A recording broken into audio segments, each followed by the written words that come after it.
Instituto Latinoamericano de la Comunicación Educativa ILSE y el Comité Técnico de Normalización Nacional de Documentación COTENDOC, en colaboración con el Comité Memoria del Mundo UNESCO, presentan la serie Joyas de Colección, en un esfuerzo por visibilizar el trabajo de preservación del patrimonio histórico documental, así como las instituciones responsables de dicha labor.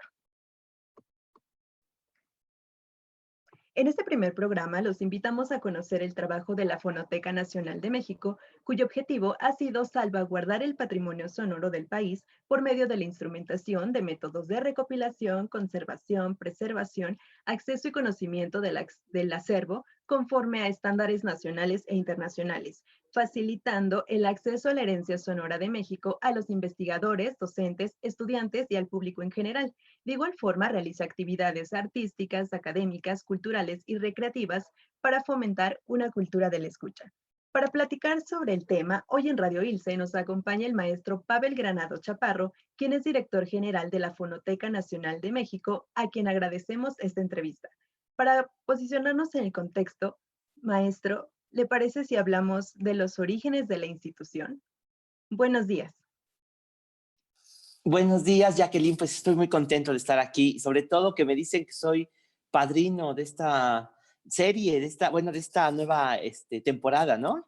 Así que, Así bueno, es. pues muchísimas gracias, Jacqueline. Pues los inicios de la Fonoteca Nacional, no sé qué tan atrás debiera yo irme, porque hubo hace tiempo una polémica en torno a que Jacobo Zabludowski decía que él había sido la primera persona en plantear la existencia de una fonoteca nacional y que incluso en tiempos del presidente alemán había hecho una propuesta y había llegado al escritorio del presidente la propuesta. Sin embargo, hoy sabemos, investigando precisamente en la colección de uno de los directores del ILSE, del bachiller Álvaro Gálvez y Fuentes, que en una entrevista que él dejó grabada, que fue Bonifacio Fernández Aldana, un exiliado español, quien allá a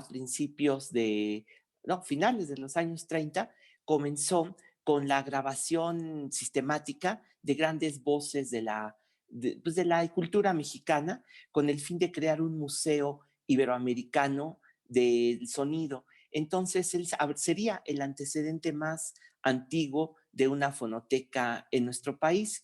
Claro que él lo pensaba como algo más bien de carácter académico, educativo, todavía sin, digamos, toda esta teoría que enmarca a una fonoteca y que le da el sentido de la preservación, ¿no? Y ya en tiempos más recientes, pues sí ha habido fonotecas institucionales, la fonoteca de Lina, la fonoteca, no sé, de varios lugares que han tenido acervos sonoros, culturas populares ha tenido, etcétera, ¿no?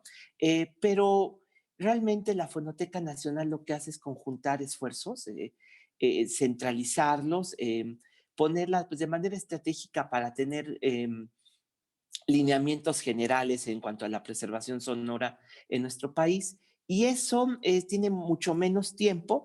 De hecho, también platicando en torno a este tema, pues sabemos que el considerar a un disco, una cinta, como un documento sonoro o incluso la concepción de documento sonoro es algo muy reciente.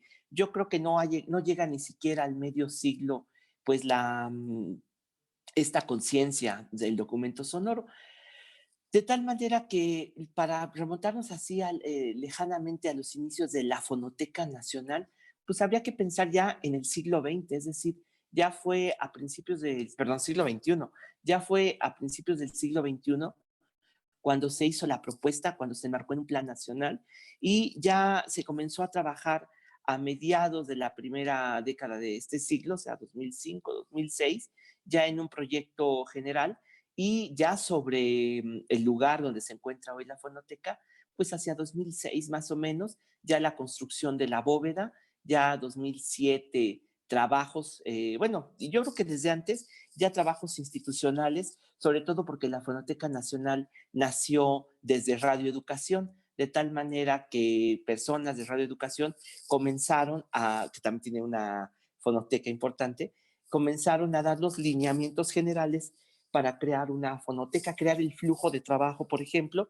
y ya hacia 2009 se inauguró la fonoteca, no, 2008, perdón, se inauguró fines de 2008, se inauguró 10 de diciembre de 2008, se inauguró la Fonoteca Nacional de México.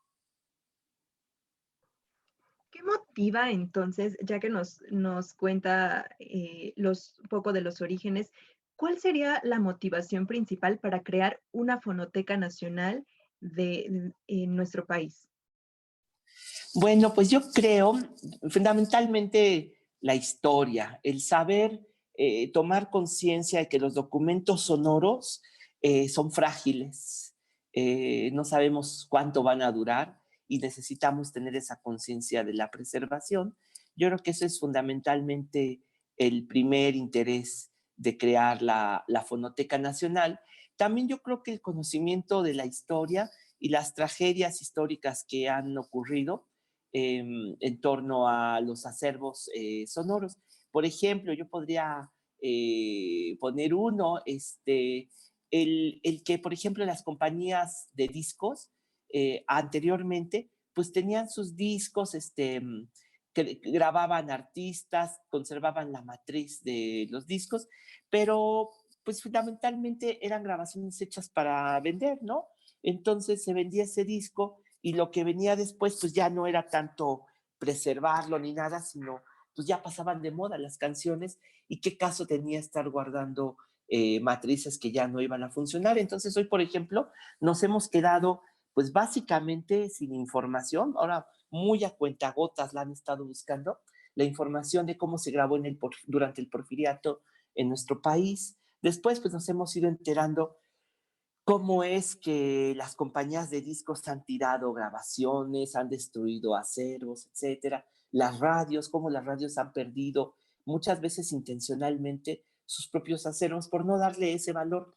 Entonces, conforme a lo largo de la historia se ha construido esa conciencia del valor de las grabaciones sonoras, pues de la documentación sonora, se ha creado la fonoteca. Yo creo que eso es a lo que obedece la creación de una fonoteca nacional, ¿no? Esta conciencia paulatina del documento sonoro y de la preservación. La cosa ya es que ahora pues, todavía hay gente que no tiene esa conciencia, todavía hay instituciones que dicen, ah, bueno, eso ni ha de servir ni nada. Entonces, todavía es algo que se está construyendo, pero naturalmente ahora sí ya tenemos una conciencia y unos lineamientos al respecto. Sin duda, el tema de la preservación sonora me parece que es algo que tenemos que darle mayor difusión, que todos deberíamos conocer, justamente porque implica conocer nuestra historia, implica el resguardo de nuestra memoria colectiva, de esa memoria que tenemos que ir pasando de generación en generación y que forma parte de nuestra identidad. En este sentido, y ya que hablamos de la preservación sonora, me gustaría hacer énfasis en entenderla como un proceso integral, a partir del cual los documentos sonoros van a recibir un tratamiento adecuado, como ya nos comentaba, a partir de todo un protocolo que no conocemos, que deberíamos conocer, como lo es la identificación, el diagnóstico, el inventario, la conservación, hasta llegar a la catalogación. Eh, Me gustaría que comentáramos un poco sobre el tema. ¿Cómo se decide elegir un archivo sonoro? ¿Qué características debe tener un documento sonoro para integrarse a la Fonoteca Nacional? Bueno, qué buena pregunta, es difícil, bueno, en primer lugar podemos decir cuáles no, pues los que ya tenemos, pues ya no, ya son documentos que, bueno, la música, me refiero por ejemplo a los discos editados comercialmente, pues hay discos que tenemos ya hasta no sé cuántas copias, el disco que más tenemos, y eso a lo mejor dice mucho de nosotros, es la canción Caminemos con los Panchos. Entonces, quiere decir que los Panchos se grabaron muchísimo y en todos lados había discos de los Panchos, en todas las casas. Es de los que más tenemos discos repetidos. Entonces, claro, ya no podemos aceptar ahora. Si alguien llega con un disco de los Panchos, con la canción Caminemos, le diría, ya tenemos 30 discos con la canción Caminemos de los Panchos, pero sí podríamos nosotros pensar que lo que hace importante un documento sonoro, pues es la unicidad, por ejemplo, ¿no? El hecho de que tengamos un documento que sea un ejemplar único, que lo haya grabado una persona y no haya otro, lo grabó en su casa, lo grabó en un estudio, pero no se hicieron copias, etcétera, ¿no?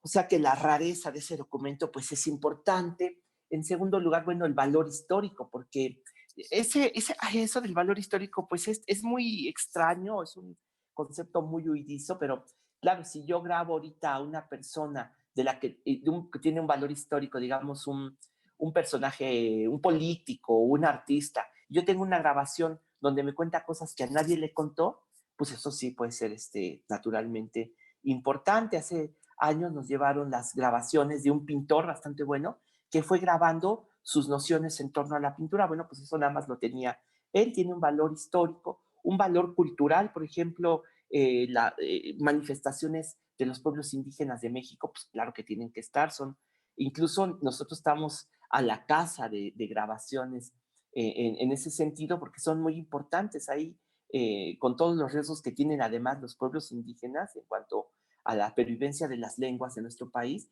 pues sí, también es importante tenerlas documentadas. Las radios, por ejemplo, las radios comunitarias tienen graves problemas muchas veces para la conservación de sus acervos. Bueno, todo esto, ¿qué puedo decir? Son cada documento que nos llega, nosotros tenemos que valorar con estos lineamientos, ¿no? Si el valor cultural, la unicidad, el riesgo de ese documento, la calidad artística, también el valor artístico que tiene esta grabación se debe de considerar. En fin, son algunos lineamientos muy generales que ya después vamos viendo nosotros en la fonoteca, pero además hay que decir que nosotros, bueno, es algo que también que nosotros hemos estado trabajando y que le hemos dado mucha importancia, el hecho de tener un comité curatorial, es decir, las distintas áreas de la fonoteca, el área de investigación, el área de conservación, el área de digitalización, incluso el área de administración, porque ya, bueno, ¿qué hace un administrador en un comité? Pues no, porque también a veces hay que traer documentos de otros estados y hay que ver las mudanzas, hay que ver todo este tipo de cosas. Entonces nos juntamos, tenemos una serie de propuestas, digamos, de este año y decimos, a ver, ¿qué puede ingresar este año? Y nosotros vamos viendo, por ejemplo, a la mitad de esta contingencia de la pandemia, nos llegaron unas fotos de unos discos que estaban, pero ya realmente en una situación tremenda, terrible, con hongos. Y eran discos únicos, son discos de lata sobre aluminio, o de acetato sobre aluminio, son unos discos que se descarapelan.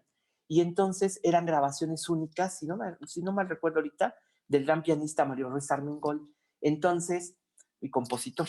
Y entonces dijimos, bueno, eso tenemos que ir, a pesar de ahorita la situación, tenemos que buscar la manera en recibirlos. Entonces el dueño de los discos los llevó a la fonoteca y se recibieron con un protocolo, bueno, muy estricto para que no hubiera contacto entre las personas. Finalmente llegaron y ya los tenemos ahí. Pues son cosas que tenemos que hacer en cualquier momento, pues somos una especie de oficina que suena el teléfono y hay ahí riesgos no de cazafantasmas, no de guardafantasmas, quizá. Tenemos que escucharlos y hacer estas valoraciones.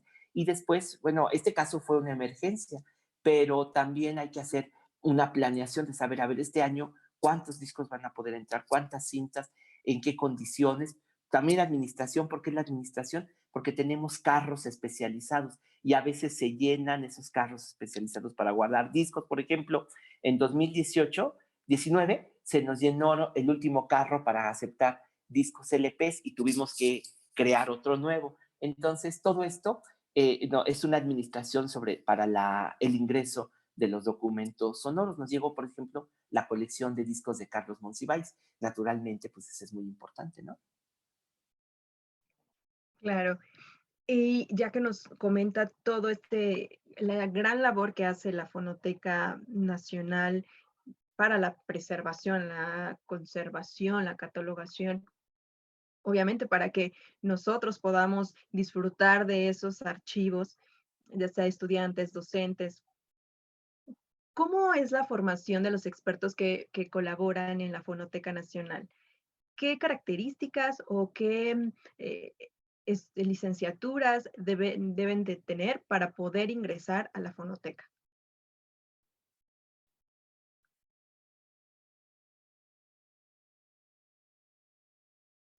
El micrófono, maestro. Gracias. Ay, perdón, ahora sí, ya estoy aquí, ¿verdad? Perdón, se me va la onda, pero eh, el, hace años fueron a la fonoteca a filmar un documental y llevé a las personas a conocer la fonoteca. Uno de los documentalistas preguntó, les dijo, oigan, yo tengo maestría en quién sabe qué y en diseño de audio y en no sé cuál. ¿Ustedes aquí qué especialidad tienen? Y, y las personas que estaban ahí en la bóveda le dijeron, no, pues yo estudié comunicación, Y dije, bueno, qué extraño, porque qué no tienen esas especialidades? Y bueno, pues ahí le dijeron, no, lo que pasa es que nosotros hemos aprendido en las bóvedas de la Fonoteca Nacional. Cuando se inició la Fonoteca Nacional, no había ninguna especialidad en este sentido, nunca, no ha habido no hay carreras para que den formación especializada en este sentido.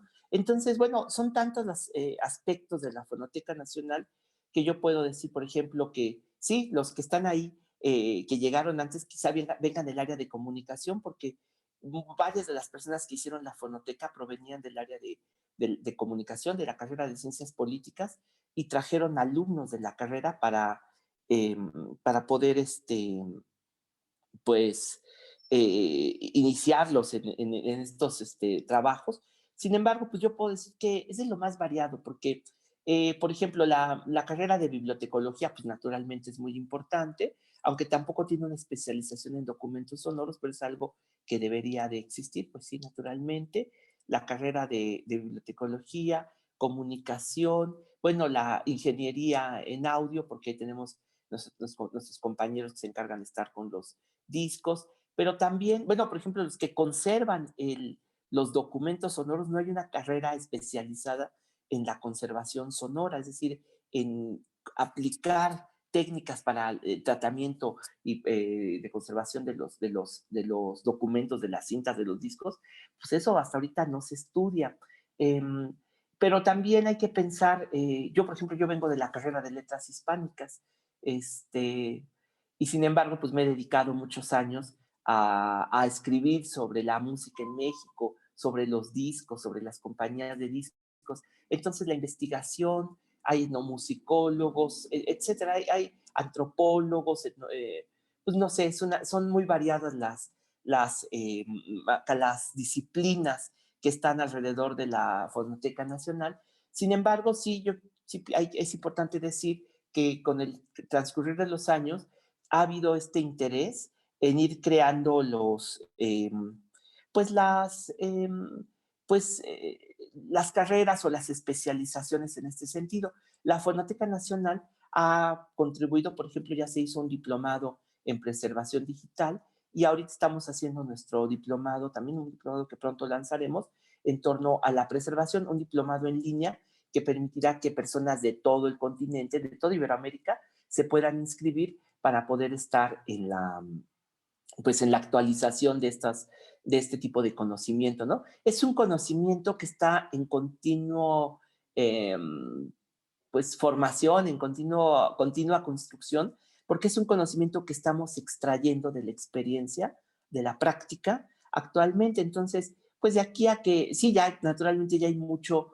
teorizado, ¿no? Como decía Marx, que la teoría es práctica resumida, pues es eso. Yo creo que lo que estamos haciendo ahorita es construyendo, extrayendo de nuestra práctica una teoría que tenemos que compartir, ¿no? Y que irá llegando poco a poco a la academia, o que ya está llegando a la academia. Ya existe un Instituto de Investigaciones Bibliotecológicas y de la Información en la UNAM que se dedica a estos procesos, digamos. Sin embargo, ¿qué pasa? Que en la fonoteca, pues son no nada más lo técnico, sino también lo histórico, lo cultural, lo antropológico, lo etnomusicológico, es decir, hay varios aspectos que hablan de ese conocimiento que se extrae de un documento sonoro. Bueno, es que esta relación es como una nueva manera de conocimiento inmenso, de conocimiento total que se extrae de los documentos sonoros, porque es como una forma del conocimiento guardado como en una biblioteca, ¿no? Solo que en este sentido, puro sonido. Sí, justamente creo que por este interés que, como comenta, ha surgido tanto de estudiar algo relacionado con la preservación sonora, con, con temas que tal vez no se les daba tanta importancia. La misma gente tiene esta necesidad de compartir lo que les han dejado los abuelos, lo que hay que encuentran en los baúles del recuerdo. ¿Cómo, cómo es el proceso para que alguien se acerque a ustedes, a la Fonoteca Nacional? Es decir, cualquier ciudadano puede llegar con su archivo sonoro con ustedes y puede iniciar todo este proceso para pertenecer al acervo. Bueno, sí, pero yo les suplicaría que no vayan como los malos padres que abandonan a sus hijos, que luego han llegado con cajas y dicen, ahí está nuestra caja y se echan a correr.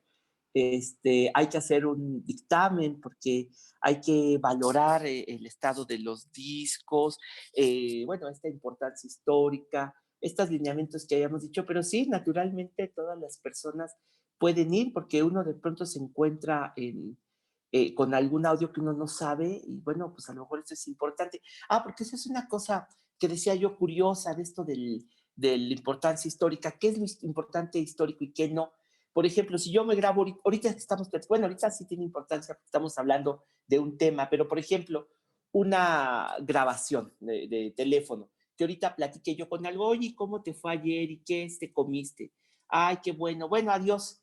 ¿Eso tendrá un valor histórico o no? Pues aparentemente no, porque es algo que grabamos o alguien que grabe un hijo chiquito, que diga, a ver, vamos a jugar y vamos a cantar y grabaron eso, o una conversación en una familia en el desayuno, ¿tiene importancia? Pues quién sabe. O sea, de primer momento pareciera que no. Sin embargo, por ejemplo, yo ahí me acabo de encontrar entre mis cosas unos discos, y son discos unos chiquitos, que se grababan hacia 1932 o 33, que la gente grababa en sus casas. Bueno, una conversación, todavía no sé qué tienen, pero ahí los tengo. Una conversación de 1932 o de 1933 de una familia, ¿tendrá un valor histórico? Pues hoy sí, porque a lo mejor usan palabras que ya no usamos, en fin, se refieren a ciertas cosas, algo nos dice. Tenemos una colección del el Colegio de México en torno al corpus lingüístico de la Ciudad de México, es decir, grabaciones que hicieron lingüistas en los años 70 a los habitantes de la Ciudad de México. Claro, los lingüistas son mañosísimos porque tienen que valerse de unas mañas para obligar a la gente a decir algunas palabras. Entonces a la gente no le pueden preguntar directamente, di tal palabra, porque la gente tiende a decirla bien, digamos, ¿no? O alterar o no sé qué. Entonces tienen que salir en la conversación espontáneamente algunas palabras. Entonces tenemos creo que 1500 cintas en donde platican con la gente de cualquier cosa con el fin de obtener ciertas expresiones, ciertas palabras, etcétera. Y eso tiene hoy un valor histórico. Bueno, en este caso sí llegaron por un convenio con el Colegio de México, etcétera. Pero la gente puede llegar a hablarnos y decirnos, tengo en mi casa estos documentos, tengo estas cintas, de hecho así han llegado y han llegado documentos muy importantes. Por ejemplo, eh, Alejandro Toledo, el escritor Alejandro Toledo, tengo entendido que hace años llegó a la Fonoteca Nacional con la familia del escritor Francisco Tano, que se llamaba en realidad Francisco Peláez, que tenía unos discos que él había comprado allá en los años 30, una grabadora para discos, discos instantáneos que se vendían entonces, uno podía grabar en casa. Y los llevaron con la sorpresa de que él grababa sus fiestas con sus amigos. Él tocaba el piano y grababa el piano, hizo unas radionovelas, grabó Drácula y con sus amigos hicieron la radionovela de Drácula, pero también grabó fiestas, unas reuniones platicando, y él era amigo nada menos, sus vecinos eran José Luis Martínez y Octavio Paz. Y entonces Elena Garro está cantando y Octavio Paz dice uno de sus poemas, es la grabación más vieja que tenemos de Octavio Paz, él tenía 29 años y está grabando un poema que le dedicó a su hija Elena. Entonces, pues es un documento histórico y ese llegó, pues porque, bueno, aquí es excepcional pero básicamente porque Alejandro Toledo le dijo a la familia de Francisco Peláez que fueran a la Fonoteca Nacional. Pero así van llegando personas y naturalmente es importante, uno no sabe si tiene o no tesoros en su casa, quién sabe. Claro. Y también me parece importante decir que, o acotar, que esta labor de la Fonoteca Nacional también no es solamente de la Fonoteca Nacional, es la Fonoteca forma parte de instituciones que han conformado un esfuerzo por recuperar todos estos archivos sonoros y que también tiene que ver con un impulso que se hace desde 1992 a través de la UNESCO, a través, claro, del programa de Memorias del Mundo, impulsado por esta necesidad de hacer conciencia de lo que ya habíamos comentado con usted, maestro, de esta necesidad de conservar el patrimonio documental y que muchas veces no es posible por las secuelas de la guerra, por las agitaciones sociales, por la falta de recursos, por el comercio ilegal, por la misma destrucción de los documentos sonoros y que afortunadamente se realizan estos esfuerzos internacionales para redescubrir y rescatar este patrimonio cultural que está en peligro y que sin duda este programa de Memoria del Mundo representó un parteaguas no solo en la preservación del patrimonio documental, también en el acceso y la sensibilización mundial con respecto a la importancia de la labor en términos históricos. En ese sentido, ¿cuál sería la participación de la Fonoteca Nacional en este programa Memoria del Mundo UNESCO? Bueno, pues somos parte del Comité de Memoria del Mundo. De hecho, de las primeras cosas que me pasaron cuando llegué a la Fonoteca Nacional fue que me llegó una tarjetita con una invitación a acudir a uno de los reuniones de este comité. Y cuando llegué, bueno, ¿qué puedo decir? Porque fue en un cuartito, en una biblioteca, en una pequeña oficina maravillosa, allí en el Museo Nacional de Antropología, la biblioteca, la oficina que fue de don Alfonso Caso, ahí fue la reunión, y llegué, y bueno, estaba toda la aristocracia de la preservación documental, las grandes personalidades, comenzando por Katy Block, que estaban ahí ese día, personas que han dedicado tantos años, bueno, yo me sentí como privilegiado, no sé, como en una novela de misterio, con tantas personas de tantos acervos, de tantos lugares, reunidos a tomar café y platicar de los planes del comité, de la importancia, de los lineamientos, del futuro de este programa, que es realmente tan importante, pues bueno, es de verdad un privilegio. Eh, pero por otra parte, también la fonoteca tiene algunas colecciones que son de su colección y preserva colecciones de otras instituciones que son de la fonoteca, que están en la Fonoteca Nacional. Son 8. Son 4 colecciones que están de parte de la Fonoteca Nacional, que sería la de Thomas Stanford, que esa es la de Henrietta Luschenko, una colección realizada por 3 coleccionistas, que son Enrique Ramírez de Arellano, Belo Lieberman y el maestro Eduardo Llerenas, y la colección, ay, me falta una, la de, em, ay, son 4 colecciones, ahorita digo la que me falta, la de Helmer, Raúl Helmer. Son las 4 colecciones, que son colecciones que son muy importantes, muy importantes. De hecho, en la colección número 1 de la Fonoteca Nacional es la colección del maestro Thomas Stanford. Bueno, pues es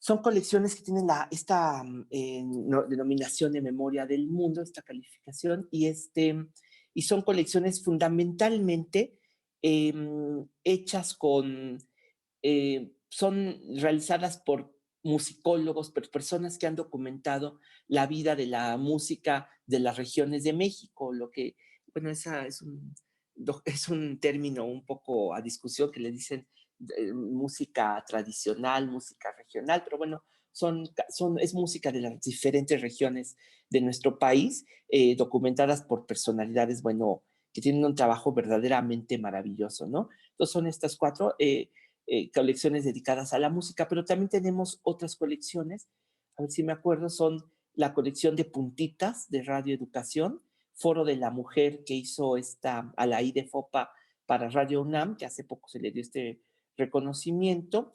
Está la colección 50, Encuentros de 50 Pueblos que hizo el INPI, y también está la colección de música de fondo del cine mexicano. Son las cuatro colecciones que no son nuestras, pero están bajo resguardo de la Fonoteca Nacional. Por ejemplo, esta última, que es muy importante, la del cine mexicano, es de los estudios Churubusco, pero la tenemos bajo resguardo de la UNAM y ahí está preservada, ¿no? Entonces son cuatro colecciones propias impulsadas por la Fonoteca Nacional y cuatro más de otras instituciones que nosotros guardamos, pero que son colecciones importantísimas, y además pues estamos trabajando para proponer más, pues tenemos tantos fondos importantes en la Fonoteca Nacional que estamos investigando, a los cuales les damos seguimiento, ¿no? Pero esa es básicamente la colaboración de la Fonoteca con el programa de Memoria del Mundo, que es de verdad un orgullo y un programa excepcional. ¿Alguno de estos documentos que resguarda la Fonoteca cuentan con el reconocimiento de ser Patrimonio de México o Patrimonio del Mundo? Bueno, estas cuatro, las de Raúl Helmer, la de Enrique Ramírez de Arellano, la de Thomas Stanford y la de Henrietta Yurchenko, esas cuatro tienen el reconocimiento de Memoria del Mundo. Hay una que no estoy seguro, perdón que no tenga la información de la mano, pero estaba la colección de Cricri, pero esa como Memoria de México, una serie de cintas que se encontraron con los programas de Cricri. Gracias, maestro. Otra de los programas en los que ha participado activamente la Fonoteca Nacional es Cibermemoria Sonora y Audiovisual, que tiene como objetivo, por un lado, preservar y también dar acceso a esta riqueza intangible, pero también eh, cuenta con o está dirigida hacia el conocimiento de estrategias, tácticas y técnicas de resguardo del acervo en beneficio de los países de la región. Em, ¿Qué beneficios ha traído este programa a los países de la región? Bueno, Ibermemoria es un programa joven y es un programa pequeño, aún tenemos pocos países. Ahorita somos 7 países más un país invitado, que es Panamá. Panamá se ha acercado a nosotros, estamos trabajando muy bien con los compañeros de Panamá. Tienen una serie de proyectos interesantísimos, de verdad muy interesantes. Y ¿qué puedo decir del programa Ibermemoria? Bueno, hay aquí una situación, yo diría, excepcional con este programa, porque los programas iberoamericanos generalmente conjuntan más países. La situación particular de Ibermemoria es que es un programa hecho para la preservación de los documentos sonoros y audiovisuales. Lo sonoro y audiovisual tienen muchas, eh, pues, particularidades comunes, ¿no? Tenemos un patrimonio parecido, digamos. Uno graba solamente el sonido y otro las imágenes en movimiento, ya sea con o sin sonido, pero tienen ciertas características comunes, ¿no? Quizá para una persona que se dedique a la preservación sonora no sea tan difícil de pronto integrarse a la preservación fílmica, por ejemplo, o audiovisual, ¿no? Entonces, y hay incluso especialistas de cine que nos ayudan en la preservación sonora. Pero lo que sí pasa es que creo yo que apenas los países, digamos como países, como una suma de instituciones que van haciendo lineamientos nacionales, están ahora, como decimos que es algo muy joven, este tipo de preservación, están en muchos países llegando a estas políticas públicas, ¿no? Entonces, tenemos nosotros, por ejemplo, en Ibermemoria, a España, a Cuba, a México, Costa Rica, Nicaragua, Panamá, Colombia y Argentina. Pues los beneficios son, yo digo que son muchos, porque realmente yo puedo decir que este tipo de trabajo que hacemos es un trabajo que puede hacer mucho con pocos recursos o con relativamente pocos recursos. Claro que siempre son bienvenidos todos los recursos, pero incluso cuando nosotros llegamos, tuvimos que hacer, llegamos a la presidencia de Ibermemoria y vamos a hacerlo con lo que hay, incluso si no hay dinero, vamos a hacer cosas. ¿Qué pudimos hacer? Bueno, levantar una página de internet para que conviviéramos como países, pedirles a los representantes de los países que nos mandaran los nombres de sus instituciones, del tipo de acervo que tienen, de la tecnología que manejan, los expertos que hay, porque si hay algo, un problema que pasa en Panamá, pues a lo mejor en Nicaragua o Costa Rica, que están más cercanos a Colombia, puedan auxiliarlos, ayudarlos en algunas de las cosas que podrían necesitar Panamá o bien Colombia, etcétera, ¿no? Por otra parte, el tema de la cooperación es muy importante porque lo que tiene un país lo necesita otro y tenemos información que estamos todo el tiempo nosotros compartiendo. Estamos nosotros haciendo algunos apoyos. Por ejemplo, ahorita mismo la Cinemateca de Nicaragua está recibiendo ayuda de la Cineteca Nacional de México. Entonces, por medio del programa los coordinamos para que den unas capacitaciones que la Cinemateca Central de Nicaragua, que está en Managua, va a repartir, va a distribuir entre los expertos en todo el país. Ahorita mismo estamos dando asesorías en digitalización de parte de la Fonoteca Nacional para una estación de radio que ganó un apoyo de Ibermemoria para la digitalización de sus cintas. Entonces están recibiendo asesorías de los técnicos de la fonoteca para Argentina. Entonces, compartir este conocimiento es importantísimo y naturalmente el diplomado que vamos a hacer nosotros próximamente. Realmente estamos haciendo muchas cosas, realmente lo hacemos pues fundamentalmente con mucha voluntad, con mucha cooperación, con este gusto que están trabajando los representantes de todos los países de Memoria. Y naturalmente estamos nosotros pidiendo a los demás países que se integren porque es algo muy importante y hay que aprovechar que ahorita hay tantos documentos, tantos acervos. Una vez una muchacha de Colombia, una joven documentalista muy interesada en la preservación sonora, me dijo es que en nuestra área, en donde nosotros nos manejamos, hay muchos incendios invisibles.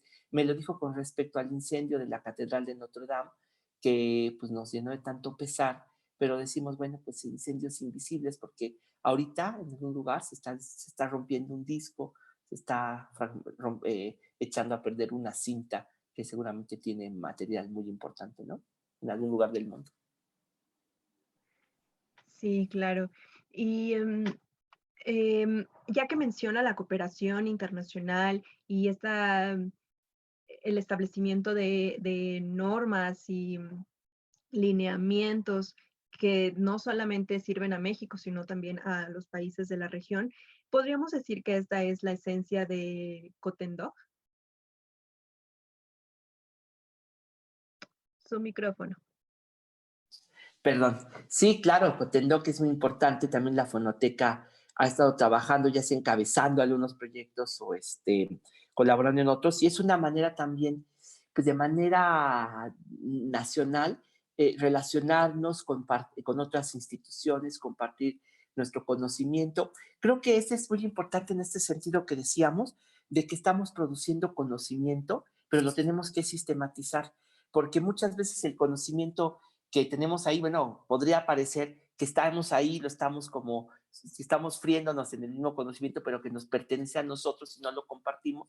Y resulta que gracias al Cotendoc, gracias a este comité, lo que estamos haciendo es extraer ejemplos. Decimos, a ver, tenemos que enfrentarnos a cierta problemática y cada una de las instituciones desde sus distintos trabajos comparten lo que están haciendo con los demás y lo estamos sistematizando, estamos haciendo una normatividad, estamos haciendo algunas reglas, estamos compartiendo, estamos haciendo que algo que es muy etéreo y abstracto, que es una regla, tenga este cuerpo de la cotidianidad, este cuerpo del conocimiento de todos los días, ¿no?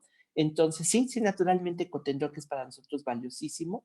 Nosotros colaboramos y nosotros, de hecho, ahorita estamos haciendo una cosa que hicimos ahora en durante la contingencia sanitaria, que hemos podido trabajar a distancia, ha sido el trabajo de la norma mexicana de digitalización. Esto es algo que la Fonoteca ha estado haciendo con otras instituciones, ¿no? Gracias al Cotendoc.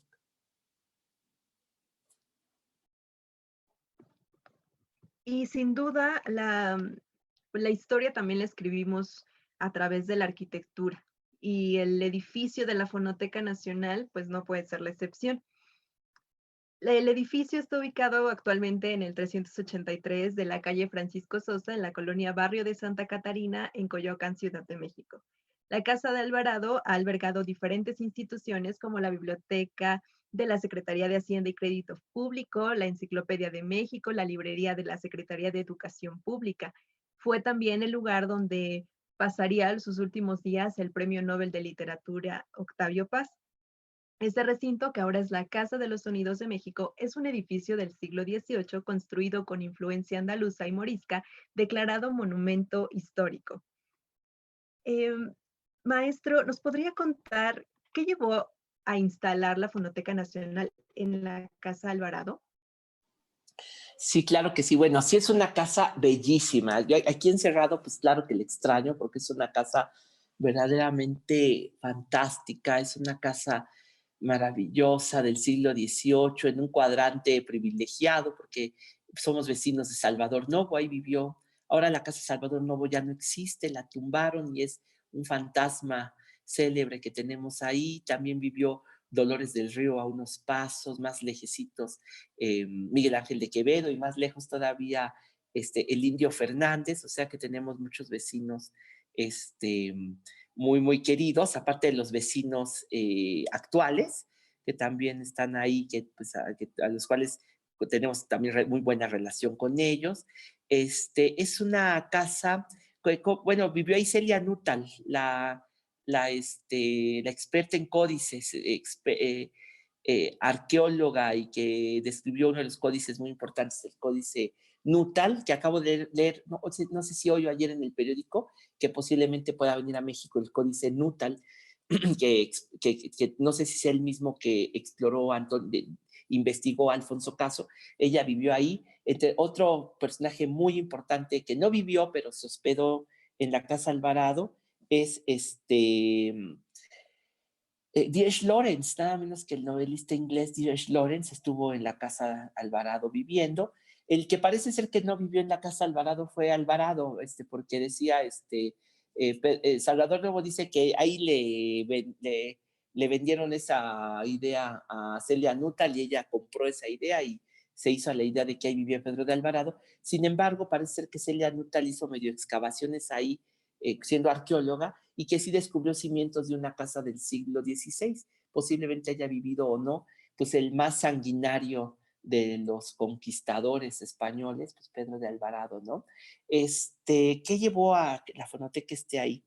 Pues es algo que yo le pregunté a Lidia Camacho, pues que fue la primera directora y que se encargó de la proyección de la Fonoteca Nacional, y me dijo que hubo varios lugares donde pensaron poner la Fonoteca Nacional, varios recintos o construir lugares, etcétera, y que después de mucho verlo, se decidieron por Coyoacán, porque, en primer lugar, porque estaban pensando en el centro, pero el centro es un lugar con mucho más polvo. Puede inundar, bueno, el centro ya se ha inundado. Coyoacán tiene muchos más, es un lugar tranquilo, es un lugar, aunque estamos a un paso de la estación del metro Miguel Ángel de Quevedo, aunque estamos a un paso de Avenida Universidad y de Miguel Ángel de Quevedo, la verdad es que no se escucha el ruido, es un lugar muy tranquilo, muy silencioso, es un lugar tiene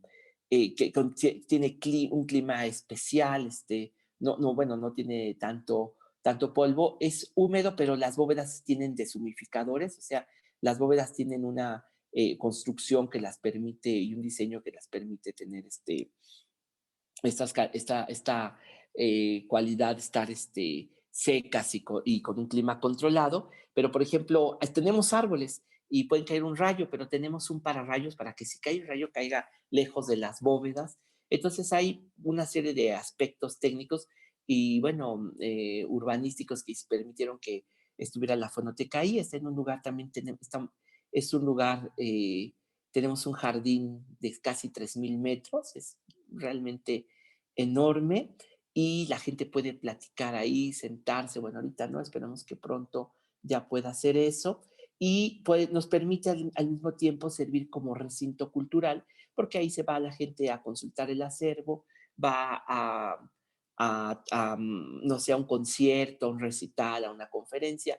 Bueno, estoy hablando ahorita en los términos ideales, que sería tener ahorita la Fonoteca Nacional en su total funcionamiento, pero bueno, ahorita las condiciones nos impiden eso. Ahorita lo que tenemos es nuestra página de internet para que la gente lo pueda consultar y llegar a los productos que hace la Fonoteca Nacional. Pero bueno, más o menos, ¿por qué llegó la Fonoteca ahí? Pues fue por estas razones, ¿no?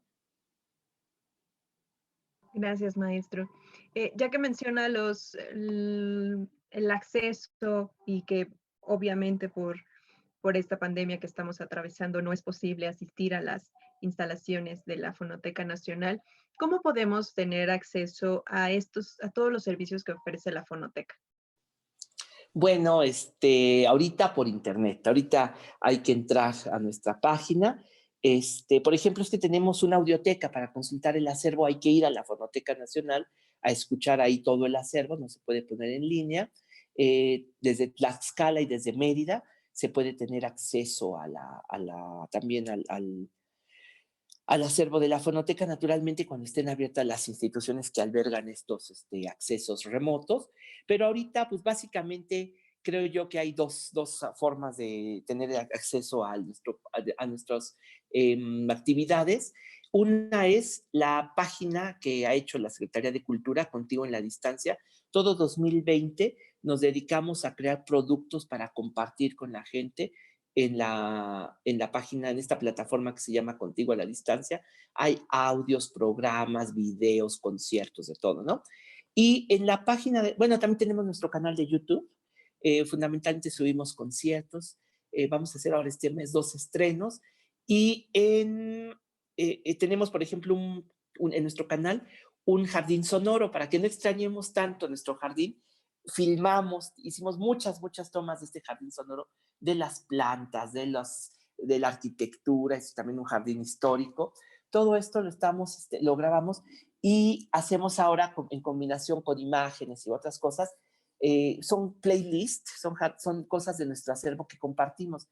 Por ejemplo, ya hicimos sonidos de los pueblos indígenas, la música de baile de los años 20 y de los años 30, la música del cine. Hicimos, por ejemplo, cine de terror para el 2 de noviembre, para nuestro jardín sonoro de noviembre, hicimos la música de las películas de terror y pues bueno, estaba la gente muy contenta. En fin, los sonidos de la independencia, la música que escuchó el padre Hidalgo, lo hicimos también en su momento. Y ahora lo que tenemos, bueno, en la página fonotecanacional.gov, ahí lo que tenemos es una serie, si ustedes entran a la página, fonotecanacional.gov, hay un botoncito que dice servicios. Le dan clic y allí están todas las cosas que nosotros hacemos, nuestros programas de radio, los conciertos que tenemos, el mapa sonoro, la musiteca, en fin, todas las cosas que tiene la fonoteca, ahí están en este botón que tiene la Fonoteca Nacional.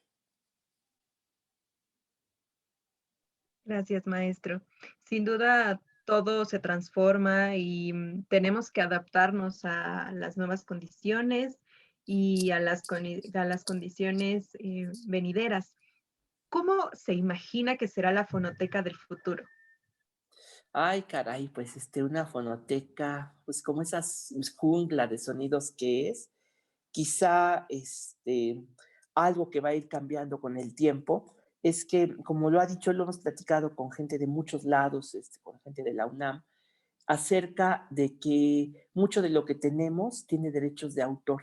es el gran, como nos dice nuestra amiga Perla Olivia Rodríguez de la UNAM, es el gran talón de Aquiles de las fonotecas del mundo. No podemos compartir gran parte de lo que tenemos porque los derechos de autor no son nuestros, o sea, bueno, o están, o todavía no son, todavía no están libres de derechos los documentos. Sin embargo, poco a poco se irán liberando estos documentos para la mayor escucha. Entonces, yo pienso que en el futuro vamos a tener más posibilidades de compartir documentos. En el futuro habrá una mayor conciencia de la gente. En el futuro habrá esta disciplina mental o sí, esta disciplina académica de que todo lo que yo investigue, de todo lo que yo quiero escribir, algo hay en los documentos sonoros, no nada más en las bibliotecas o en Wikipedia, sino también en las fonotecas del mundo. Entonces, tener estas redes de acceso es la fonoteca del futuro. También yo pienso que estamos viviendo ahorita la resurrección de los acervos, de los archivos, porque muchas veces pues, la gente tuvo guardadas en casas, en sus cajas ahí, fotografías, audios, libros, manuscritos, y teníamos como el fetiche del libro, de que el conocimiento está en los libros. Y no, resulta que el conocimiento está en las fotografías, en los manuscritos, en los audios, en el video, en el cine, en, en los objetos, está el Museo del Objeto. Y entonces hoy que estamos, todos vamos a dar al mar, que es la digitalización, vamos a estar compartiendo información gracias a las posibilidades que nos dan las nuevas tecnologías. Entonces, la fonoteca del futuro se va a tener que fundir y confundir con los demás acervos en este gran mundo que son el conocimiento pues en línea, ¿no? Yo creo que eso es lo que le espera, creo, a las fonotecas y a la Fonoteca Nacional. Y ojalá que el público que nos esté escuchando pueda acercarse a los materiales que tiene la Fonoteca Nacional para que los conozca, para ampliar esta memoria que tenemos y compartir con quienes no lo conocen. Maestro, ¿algo más que quiera agregar, que quiera compartir con el público de Radio Ilse? Bueno, nada más que, bueno, que les agradezco mucho, qué placer platicar con todos, con usted, Jacqueline, y con poder pues, transmitir estas palabras a quienes escuchan Radio Ilse. Por cierto, que nosotros en la fonoteca tenemos el acervo del bachiller Álvaro Gálvez y Fuentes, que fue director del Ilse en los años 70, fue el creador de la telesecundaria, pero también fue el primer, para mí, el primero y más maravilloso documentalista sonoro de México. Él fue el primer periodista que contó con con un aparato de cinta de carrete abierto portátil, y eso le permitió salir a la calle e ir a grabar a su casa a don Alfonso Reyes, ir a grabar una fiesta en casa del Indio Fernández, subirse a un camión ADO y grabar un viaje a Veracruz mientras platicaba con todas las personas que viajaban en el camión, le permitió bajar al metro de Nueva York en los años 50, subir a la Catedral de Notre Dame y grabar sus campanas. Todo eso hizo el bachiller y es hoy para mí uno de los grandes, grandes personajes con quienes estamos en deuda, y por suerte tenemos su acervo en la Fonoteca Nacional. Muchas gracias, maestro. Pues los invitamos a que se acerquen a la Fonoteca Nacional, a, a que escuchen toda esta entrevista, y hemos llegado al final de este primer programa de Joyas de Colección. Agradecemos una vez más la participación del maestro Pavel Granados Chaparro, que es director general de la Fonoteca Nacional de México, y a ustedes por habernos acompañado. Los invitamos también a mantenerse en contacto con nosotros a través de nuestras redes sociales. En Facebook nos encuentran como @ilseoficial y en Twitter como @ilseedu. Los esperamos en el siguiente episodio. Se despide de ustedes Jacqueline Alarcón. Hasta la próxima.